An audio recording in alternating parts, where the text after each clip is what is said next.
മദ്രസ ഗൈഡിൻ്റെ ചോദ്യപേപ്പർ പരിശോധന എപ്പിസോഡിലേക്ക് എല്ലാവർക്കും സ്വാഗതം. ഇന്ന് നമ്മൾ പരിശോധിക്കുന്നത് കഴിഞ്ഞ പാദവാർഷിക പരീക്ഷയിൽ 4ാം ക്ലാസ്സിലെ അഖീദയിൽ വന്ന ചോദ്യങ്ങളാണ്. നമുക്ക് ഓരോന്ന് പരിശോധിച്ച് നോക്കാം. ആദ്യമായി വന്ന ചോദ്യം യോജിച്ചവ ചേർക്കാം എന്ന രൂപത്തിലുള്ള ചോദ്യങ്ങളാണ്. മുകളിൽ ബ്രാക്കറ്റിലായി കുറച്ച് കാര്യങ്ങൾ കൊടുത്തിട്ടുണ്ടാവും, താഴെ കുറച്ച് ചോദ്യങ്ങളുണ്ടാവും. ആ ചോദ്യങ്ങളിൽ ഓരോ ചോദ്യത്തിനോടും യോജിച്ച കാര്യങ്ങൾ മുകളിലെ ബ്രാക്കറ്റിൽ നിന്നും എടുത്തെഴുതാണ് വേണ്ടത്.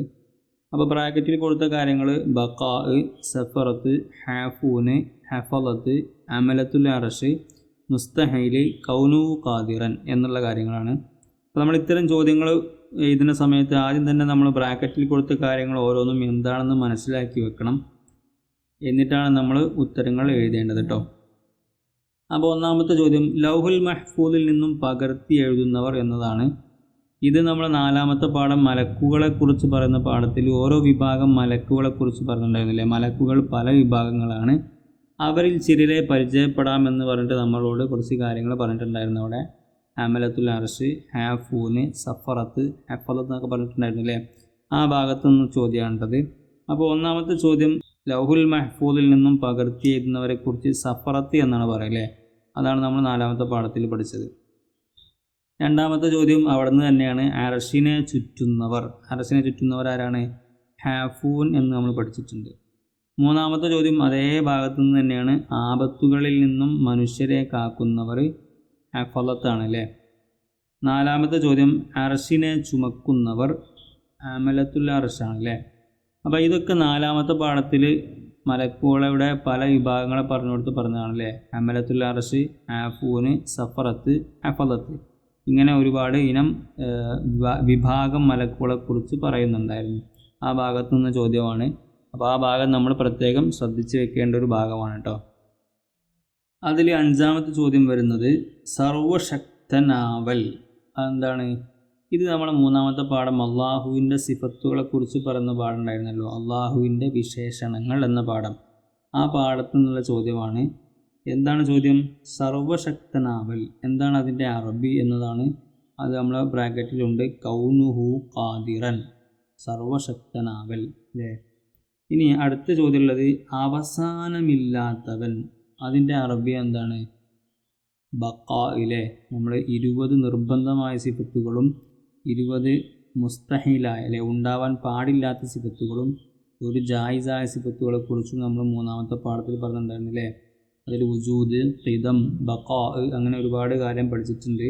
അവയെല്ലാം നമ്മൾ കാണാതെ പഠിക്കേണ്ട ഭാഗമാണ്. അതിൻ്റെ അർത്ഥവും കാണാതെ പഠിക്കണം. എന്നാലാണ് ഈ രൂപത്തിൽ ചോദ്യങ്ങൾ നമുക്ക് ഉത്തരം എഴുതാൻ കഴിയുക. അപ്പോൾ അവസാനമില്ലാത്തവൻ എന്നതിന് ബഖായ് എന്നതാണ് ഇതിൻ്റെ ശരിയായ ഉത്തരം. നമ്മുടെ ബ്രാക്കറ്റിലുണ്ട്. പിന്നെ അടുത്ത ചോദ്യം അള്ളാഹുവിന് ഉണ്ടാവാൻ പാടില്ലാത്ത സിഫത്ത്. അതിനെന്താണ് പറയുക? മുസ്തഹീൽ എന്നാണ് പറയില്ലേ. മുസ്തഹീലായ സിഫത്തുകൾ. അപ്പോൾ വാജിബായ സിഫത്തുകൾ, മുസ്തഹീലായ സിഫത്തുകൾ, ജായിസായ സിഫത്തുകൾ, ഇതൊക്കെ എന്താണ് എന്നും എത്ര എണ്ണം ഉണ്ട് എന്നും ഏതൊക്കെയെന്നുമൊക്കെ നമ്മൾ കൃത്യമായിട്ട് മനസ്സിലാക്കി വെക്കണം കേട്ടോ.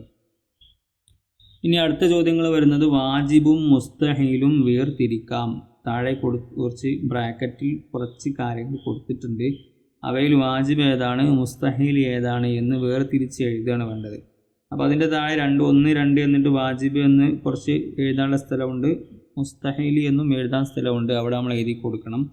അപ്പം നമ്മൾ ഓരോന്ന് ബ്രാക്കറ്റിൽ കൊടുത്ത കാര്യങ്ങൾ ഇഹ്തിയാജ്, ഫനാ, വഹദാനിയത്ത്, ഹയാത്ത്, ഇറാദത്ത്, കൗനുഹു ഹയ്യൻ, കൗനുഹു മുതകല്ലിമൻ, കൗനുഹു അസമ്മ എന്നിങ്ങനെ ബ്രാക്കറ്റ് കൊടുത്തിട്ടുണ്ട്. ഇനി വാജിബ് എന്ന് പറഞ്ഞാൽ ഉണ്ടാകാൻ നിർബന്ധമായ കാര്യങ്ങളാണല്ലേ. അപ്പോൾ ഇതിൻ്റെയൊക്കെ അർത്ഥം കൂടി നമുക്ക് അറിയെങ്കിൽ മാത്രമാണ് നമുക്കിതിന് ഉത്തരം എഴുതാൻ കഴിയട്ടോ. അപ്പോൾ നമ്മൾ കൃത്യമായിട്ടത് അർത്ഥങ്ങളൊക്കെ പഠിച്ചു വെക്കാം. ഒന്നാമത്തത് ഇഹ്തിയാജ് എന്നതാണ്. അത് ഉണ്ടാവാൻ പാടില്ലാത്ത സിഫത്താണല്ലേ. ഇഹ്തിയാജ് എന്ന് പറഞ്ഞാൽ എന്താണ്? ആവശ്യമാവാന്നല്ലേ. അപ്പോൾ മറ്റു കാര്യത്തിലേക്ക് അള്ളാഹു താല ആവശ്യമാവാൻ പാടുണ്ടോ? ഇല്ലല്ലേ. അപ്പോൾ അതാണ് അവിടെ പറഞ്ഞത്. ഇഹ്തിയാജ് അന്യാവശ്യം, വേറൊരാൾ ആവശ്യം ഉണ്ടാവാന്ന്, അത് അള്ളാഹുക്ക് ഉണ്ടാവാൻ പാടില്ലാത്തതാണ്. അതുപോലെ രണ്ടാമത് പറയുന്നത് ഫനാ എന്നാണ്. ഫനാ എന്ന് പറഞ്ഞാൽ എന്താ? നശിക്കുക എന്നതിൻ്റെ അർത്ഥമല്ലേ. നശിക്കുക എന്നുള്ളതും അള്ളാഹുവിന് ഉണ്ടാവാൻ പാടില്ലാത്ത സിഫത്തുകളാണ്. അപ്പോൾ അത് രണ്ടും നമ്മൾ മുസ്തഹീലിൻ്റെ ഭാഗത്താണ് എഴുതേണ്ടത്. രണ്ടാമത്തെ മുസ്തഹീൽ എന്ന ഭാഗത്ത് എഴുതുക. ഇനി അടുത്തുള്ള വഹദാനിയത്ത് എന്ന് പറഞ്ഞാൽ എന്താ? ഏകത്വമാണ് അല്ലേ, ഒരുവനാവുക എന്നുള്ളതാണ്. അപ്പോൾ അത് അള്ളാഹുവിന് നിർബന്ധമാണ്. ഹയാത്ത് എന്ന് പറഞ്ഞാൽ എന്താണ്? ജീവ് അല്ലേ, ജീവനുള്ളവനാവുക അല്ലേ. അപ്പോൾ ജീവ് എന്നതാണ് ഹയാത്തിൻ്റെ അർത്ഥം. അപ്പോൾ അതും അള്ളാഹുവിന് വാജിബായ സിഫത്താണ്. പിന്നെ ഇറാദത്ത് വേണ്ടുക അല്ലേ, അതും അള്ളാഹുവിന് വാജിബാണ്. കൗനുഹു ഹയ്യൻ ജീവനുള്ളവനാവൽ, അതും അള്ളാഹുവിന് നിർബന്ധമായതാണ്. കൗനുഹു മുത്തക്കല്ലിമൻ സംസാരിക്കുന്നവനാവൽ, അതും അള്ളാഹുവിന് നിർബന്ധമായ കാര്യമാണ് അല്ലേ. അപ്പം ഇഹ്തിയാജും ഫനാവും കഴിഞ്ഞ് പിന്നുള്ള വഹദാനിയത്ത്, ഹയാത്ത്, ഇറാദത്ത്, കൗനുഹു ഹയ്യൻ, കൗനുഹു മുത്തക്കല്ലിമൻ, ഈ കാര്യങ്ങളൊക്കെ വാജിബായ സിഫത്തുകളാണ്. ഇപ്പോൾ നമ്മൾ വാജിബ് സിഫത്തിൻ്റെ ആ ഭാഗത്തെയാണ് എഴുതി കൊടുക്കേണ്ടത്. ഇനി അടുത്തുള്ളത് കൗനുഹു അസമ്മ. അസമ്മ എന്ന് പറഞ്ഞാൽ എന്താണ്? കേൾവി ഇല്ലാത്തവനാവുക എന്നുള്ളതാണ് അർത്ഥം. അപ്പോൾ അത് അള്ളാഹുവിന് ഉണ്ടാവാൻ പാടില്ലാത്തതാണ് അല്ലേ. അപ്പോൾ അതും മുസ്തഹീലായൻ്റെ ആ ഭാഗത്തുള്ളതാണ്. അപ്പോൾ മൂന്നെണ്ണം മുസ്തഹീലിൻ്റെ ഭാഗത്തും ബാക്കിയുള്ളതൊക്കെ വാജിബിൻ്റെ ഭാഗത്തുമാണ് എഴുതേണ്ടത് കേട്ടോ. അപ്പോൾ ഇങ്ങനെയാണ് ആ രൂപത്തിൽ ചോദ്യം വന്നാൽ നമ്മൾ എഴുതേണ്ടത്. പിന്നെ അടുത്ത ചോദ്യം വരുന്നത് പൂർത്തിയാക്കാം എന്നുള്ള രൂപത്തിലുള്ള ചോദ്യമാണ്. അവിടെ കൊടുത്ത കാര്യങ്ങളിൽ വിട്ടുപോയത് നമ്മൾ എഴുതി കൊടുക്കണം. ഒന്നാമത്തെ ചോദ്യം, ലാ യഅസൂനല്ലാഹ മാ അമറഹും വയഫ്അലൂന ഡാഷ്. ഇത് നമ്മളെ മലക്കുകളെ കുറിച്ച് പറഞ്ഞ കാര്യമാണ് അല്ലേ. 4ാമത്തെ പാഠത്തിൽ വന്നതാണ്. ലാ യഅസൂനല്ലാഹ മാ അമറഹും വയഫ്അലൂന മാ യുഅമറൂൻ. ഇത് നമ്മൾ കാണാതെ പഠിക്കേണ്ടതാണ്. കാണാതെ പഠിക്കുന്ന സമയത്ത് തന്നെ നമ്മൾ ഇതിൻ്റെ എഴുതുന്ന രൂപം കൂടി മനസ്സിലാക്കി വെക്കണം. എന്നാലാണ് നമുക്കിത് എഴുതാൻ കഴിയുക. മാ യുഅമറൂൻ എന്നൊക്കെ എഴുതുന്ന സമയത്ത് വളരെ ശ്രദ്ധിച്ചുകൊണ്ട് തന്നെ എഴുതണം. ഇതിൻ്റെ അർത്ഥം നമ്മൾ മനസ്സിലാക്കി വെക്കണം. ചിലപ്പോൾ അർത്ഥം എഴുതാനൊക്കെ ചോദിക്കാം. അള്ളാഹു അവരോട് കൽപ്പിച്ച ഒരു കാര്യത്തിലും അവനോടവർ എതിരു പ്രവർത്തിക്കുകയില്ല എന്നതാണ് അതിൻ്റെ അർത്ഥം അല്ലേ. അപ്പോൾ ആ കാര്യങ്ങളൊക്കെ നമ്മൾ മനസ്സിലാക്കി വെക്കുക. പിന്നെ അതിൽ 2ാമത്തെ ചോദ്യം, മലക്കുകൾക്ക് നായ പന്നിയല്ലാത്ത എല്ലാ രൂപത്തിലും ഡാഷ്. അതും 4ാമത്തെ പാഠത്തിലുള്ള ചോദ്യം തന്നെയാണ് അല്ലേ. മലക്കുകൾക്ക് നായ പന്നിയല്ലാത്ത എല്ലാ രൂപത്തിലും രൂപപ്പെടാൻ കഴിയും. മറ്റുള്ള രൂപങ്ങളിലേക്ക് അവർക്ക് രൂപപ്പെടാൻ കഴിയുമെന്ന് 4ാമത്തെ പാഠത്തിൽ പറയുന്നുണ്ടായിരുന്നു അല്ലേ. അതാണ് അവിടെ എഴുതി കൊടുക്കേണ്ടത്. 3ാമത്തെ ചോദ്യം വരുന്നത്, ചോദിക്കപ്പെട്ടവൻ അത് സംബന്ധിച്ചു ചോദ്യകർത്താവിനേക്കാൾ ഡാഷ്. എന്തായിരുന്നു ഇത്? നമ്മൾ 1ാമത്തെ പാഠത്തിൽ പറഞ്ഞ കാര്യമാണല്ലേ. എന്തിനെക്കുറിച്ച് ചോദിച്ചതാണ്? ഖിയാമത്ത് നാളിനെ കുറിച്ച് ചോദിച്ചാണല്ലേ. ഖിയാമത്ത് നാൾ, അന്ത്യനാൾ എപ്പോഴാണെന്ന് അറിയിച്ചു തന്നാലും എന്ന് ചോദിച്ചപ്പോൾ അതിന് ആഗതൻ അല്ലേ, വന്ന ആൾ ആരായിരുന്നു? അത് ജിബ്രീൽ അലൈഹിസ്സലാം ആയിരുന്നു അല്ലേ. അയാൾ മറുപടി പറഞ്ഞതാണ്, ചോദിക്കപ്പെട്ടവൻ അത് സംബന്ധിച്ച് ചോദ്യകർത്താവിനേക്കാൾ എന്തായിരുന്നു? വിവരമുള്ളവനല്ല എന്നതായിരുന്നു ഉണ്ടായിരുന്നു അല്ലേ. വിവരമുള്ളവനല്ല എന്നതാണ് അവിടെ വിട്ടുപോയ ഭാഗം. ഈ 4ാമത്തെ ചോദ്യം, അള്ളാഹു ദാത്തിലും സിഫാത്തിലും ഫഅലിലും ഏകനാണ്, അവന് ഡാഷ്. എന്തായിരുന്നു? അള്ളാഹു ദാത്തിലും സിഫാത്തിലും അഫ്ആലിലും ഏകനാണ്, അവന് തുല്യമായ യാതൊന്നുമില്ല അല്ലേ എന്നായിരുന്നു അവിടെ ഉണ്ടായിരുന്നത്. അപ്പോൾ അതൊക്കെ നമ്മൾ മനസ്സിലാക്കി വെക്കണം കേട്ടോ. അത് കഴിഞ്ഞ് അടുത്ത ചോദ്യം, ഉത്തരം എഴുതാം. താഴെ പറയുന്ന ചോദ്യങ്ങൾക്ക് ഉത്തരം എഴുതി കൊടുക്കുകയാണ് വേണ്ടത്. 1ാമത്തെ ചോദ്യം, തൗഹീദിൻ്റെ കലിമത്ത് ഏതായിരുന്നു? 2ാമത്തെ പാഠത്തിലുണ്ടായിരുന്ന കാര്യമാണ്. ലാ ഇലാഹ ഇല്ലല്ലാ എന്നാണല്ലേ തൗഹീദിൻ്റെ കലിമത്ത്. 2ാമത്തെ ചോദ്യം, വാജിബായ സിഫത്തുകൾ എന്ന് പറയുന്നത് ഏതിനാണ്? അള്ളാഹുവിൻ്റെ വാജിബ്, മുസ്തഹീൽ, ജായിസ് എന്നിങ്ങനെയുള്ള സിഫത്തുകൾ നമ്മൾ പഠിച്ചു. അവിടെ വാജിബായ സിഫത്ത് എന്ന് പറഞ്ഞത് എന്തിനാണ് പറയാം? എന്തിനായിരുന്നു? നിർബന്ധമായും അള്ളാഹുവിന് ഉണ്ടാകേണ്ട ഗുണങ്ങൾക്കാണ് വാജിബായ സിഫത്ത് എന്ന് പറയല്ലേ. അപ്പോൾ അങ്ങനെ ഒരു ചോദ്യം വരുമ്പോൾ നമ്മൾ നിർബന്ധമായിട്ടും മറ്റു സിഫത്തുകളെക്കുറിച്ചൊക്കെ നമ്മൾ മനസ്സിലാക്കി വെക്കണം. മുസ്തഹീൽ എന്ന് പറഞ്ഞാൽ എന്താണ്, അതുപോലെ ജായിസ് എന്ന് പറഞ്ഞാൽ എന്താണ് എന്നൊക്കെ നമ്മൾ എന്ത് ചെയ്യണം? മനസ്സിലാക്കി വെക്കണം കേട്ടോ.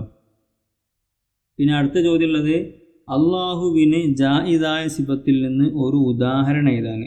ജായിദായ സിഫത്തിന് ഒരു ഉദാഹരണം ഏതാണ്? നമ്മുടെ 3ാമത്തെ പാഠത്തിൽ അവസാന ഭാഗത്ത് പറയുന്ന കാര്യമാണല്ലേ ഈ ജായിദായ സിഫത്തിനെ കുറിച്ച്. അള്ളാഹുവിന് ജായിദായ സിഫത്ത് ഒന്നാണ്, ഫിഅ്ലു കുല്ലി മുംകിനിൻ ഔ തർക്കുഹു എന്നതാണ് ജായിദായ സിഫത്ത്. എന്താണ് അതിൻ്റെ ഉദ്ദേശം? ഉണ്ടാകാവുന്ന ഏത് കാര്യവും പ്രവർത്തിക്കുകയോ പ്രവർത്തിക്കാതിരിക്കുകയോ ചെയ്യുക എന്നാണെന്ന് പറഞ്ഞത്. എന്നിട്ട് അതിന് ഉദാഹരണവും അവിടെ പറഞ്ഞിട്ടുണ്ടായിരുന്നു അല്ലേ. ഒരാളെ അള്ളാഹുവിനെ സൃഷ്ടിക്കുകയോ സൃഷ്ടിക്കാതിരിക്കുകയോ ചെയ്യാം. ഒരാളെ ധനികനാക്കാം, ആക്കാതിരിക്കാം. ഒരാളെ മുസ്ലിമാക്കാം, അമുസ്ലിമാക്കാം. സ്വർഗവാസിയാക്കാം, അല്ലാത്തവനാക്കാം. എല്ലാം അവൻ്റെ ഇഷ്ടം, ഒന്നും അവന് നിർബന്ധമില്ല എന്നൊക്കെ അവിടെ പറഞ്ഞിട്ടുണ്ടായിരുന്നു. അപ്പോൾ ഇതിൽ ഏതെങ്കിലും ഒരു കാര്യം നമ്മൾ എഴുതി കൊടുത്താൽ മതി. ഒരു ഉദാഹരണമല്ലേ ചോദിച്ചിട്ടുള്ളൂ.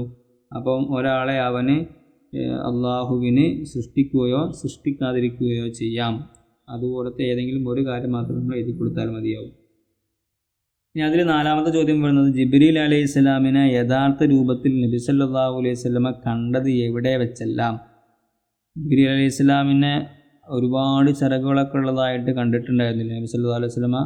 ആ രൂപത്തിൽ 2 സ്ഥലത്തു നിന്നാണ് കണ്ടത്. അത് എവിടെ വെച്ചൊക്കെയാണ് കണ്ടത് എന്നാണ് ചോദിക്കുന്നത്.